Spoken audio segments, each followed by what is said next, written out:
Hello and welcome to this tutorial. We're going to be making those kind of hairy rugs that you can find in bathrooms and in some fancy living rooms and bedrooms. This plane is going to help us have some reference, and also it's going to help us block any light that might pass through, and so we don't see the floor underneath our hairy rug. Give it just dimensions of 1.25 meters and 75 centimeters to just put it on 0, and this is it. I'm gonna give it some weight. I'm gonna use the extrude tool. I usually use shortcuts, but just for this tutorial I'm gonna be using the menus so people can follow it. Even if you don't have any Lightwave experience and you don't know what the shortcuts are. So I went to a second layer here, and I'm gonna make some new points, just a few points that are going to be the line that we're going to it's going to be one of the strands of cloth that gonna be this line. I'm just making a polygon here. From each point I connect it and then press the P key or press the make polygon. Checking the size here to see. I think it's a little short, so I'm gonna make it a little bit longer. Let's see, looks alright. I think a little bit longer should be good. Then I'm gonna multiply it using an array. So this array is gonna be 120 and 75. If you remember those numbers, this is the number I used for the size, so the same number of centimeters. So it's roughly 1 millimeter per strand of hair, so they're pretty much evenly spaced. I still think it's a little short, so I'm gonna lengthen the fibers a little bit, and there we go. That's our basic rug. Something like this would work for a welcome mat, for example, but we're gonna make the hairs to, you know, to the sides. They tend to fall a little bit away, so I use the tapper tool here, and the tapper tool allows me to make the top a little bit longer while keeping the bottom pretty much in the same place. Now we have that. We're going to use the magnet tool to make the edges fall a little bit towards the sides, you know, simulating what gravity would do to the strands that are not supported by any other strands, so they just fall to the side. And this is just to simulate that effect. So we do this in the back view, and then on the right view. It looks kind of funky here, but it's easy enough to see where these fibers need to fall down a little bit. So I use like a bigger section, and then the tips, I make the tips fall down a little bit.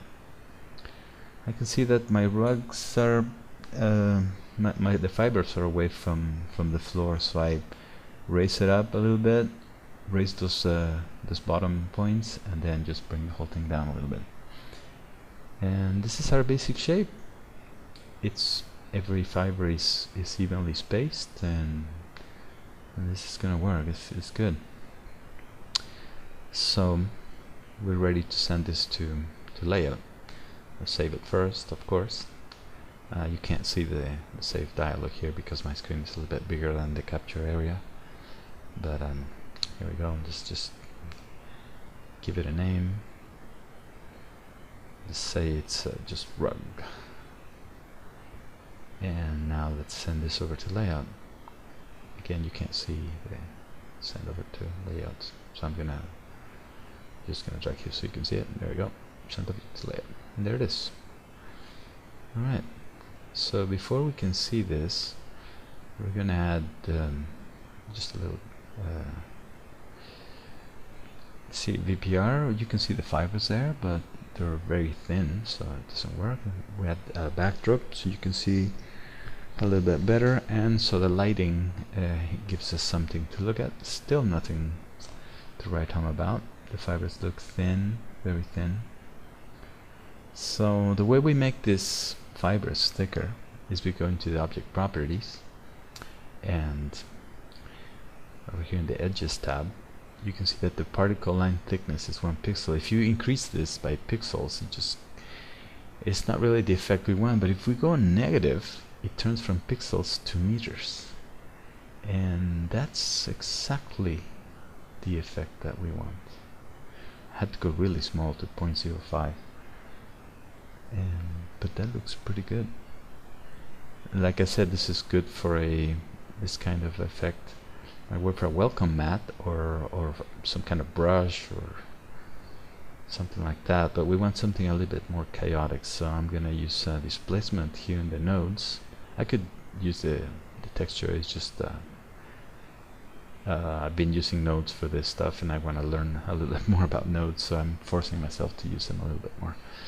And so we're gonna use turbulence, the 3D version, and we're just gonna plug the bump into the displacement input, and whoa, this is interesting. It's not what we wanted, but it looks pretty cool, doesn't it?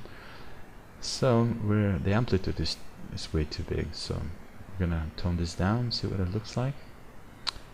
Again, nice, but not what we're after.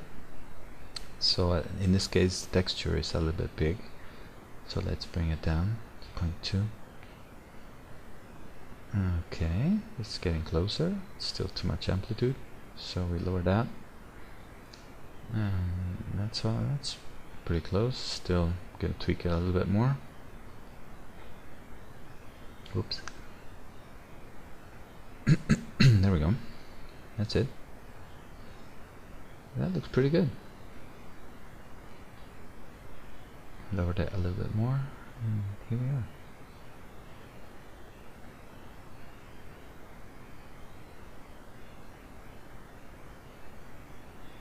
Not too bad, eh?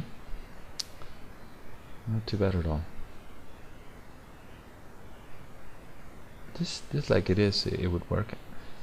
I would like it to be a little bit more chaotic on some areas. You can see some areas are kind of evenly spaced, so I want to break that a little bit more. So let's go back to modeler and just give it some jitter. And I've used this tool before, so I have some settings already there. See, where's the jitter tool? I usually use the shortcut. Here it is. So I have 0.5, I mean 5 millimeters, and you can see now the fibers have broken up a little bit, and this should look a little bit. I'm going to save the object out, and this should look a little bit more chaotic, a little bit more what we want. And yeah, this is it. Long hair drug.